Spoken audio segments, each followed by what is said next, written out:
Administration is slashing billions of dollars in funding for mental health and substance abuse programs across the country. It's a move that one local nonprofit says will endanger lives and make it harder for those in need of help to actually get it.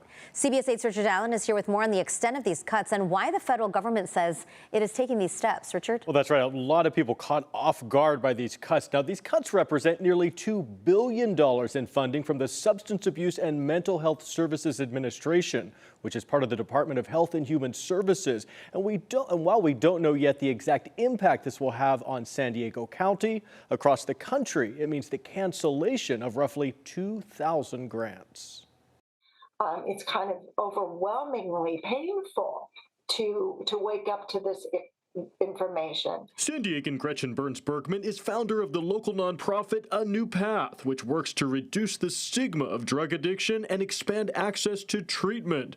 Bergman says she and other service providers were blindsided by the sudden move to cut funding for thousands of programs. While it shouldn't have been shocking, it still was, because it just doesn't make any sense. The programs targeted by the federal government provide direct mental health services, opioid treatment, drug prevention resources, recovery support, and hundreds of other services, often helping the most vulnerable. If the Trump administration is concerned about the fentanyl crisis and overdose deaths, as they say they are, why on earth would they gut the very funding that keeps these programs alive? In this letter sent out Tuesday night, the Trump administration said that these programs no longer align with the administration's priorities, adding that the agency can terminate any federal award that, quote, no longer effectuates the program goals or agency priorities. To me, immediately, it breaks my heart, because I know that translates into numbers of people who are going to lose their lives. While Bergman says her nonprofit has so far been spared by these cuts because her funding comes from other sources,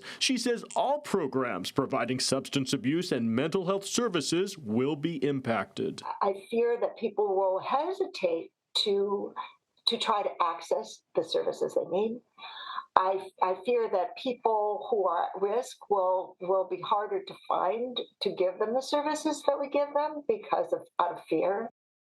And Bergman says her nonprofit, A New Path, will continue to operate. Now, these latest funding cuts come on the heels of recent cuts to the Medicaid program, totaling roughly $1 trillion in federal spending over the next decade. Cuts that also directly impacted many mental health and substance abuse programs across the nation, guys. So, Richard, I know a lot of people are wondering if Congress has already approved these billions of dollars in funding for these programs. How can the Trump administration just suddenly take all this money away? Well, the administration is pointing to a regulation that gives the government the power to cancel any discretionary grant that it deems no longer aligns with the administration's priorities. Well, that said, some service providers say they expect some legal challenges to these defunding moves in the coming days and weeks. And I expect we'll see that as well. For communities facing homelessness crisis, this is going to hit them because we know that those factors, the lack of mental health counseling and substance abuse counseling, those are drivers to homelessness. So not good for anybody. No, we will keep following this. All right, Thanks, Richard. Thank you.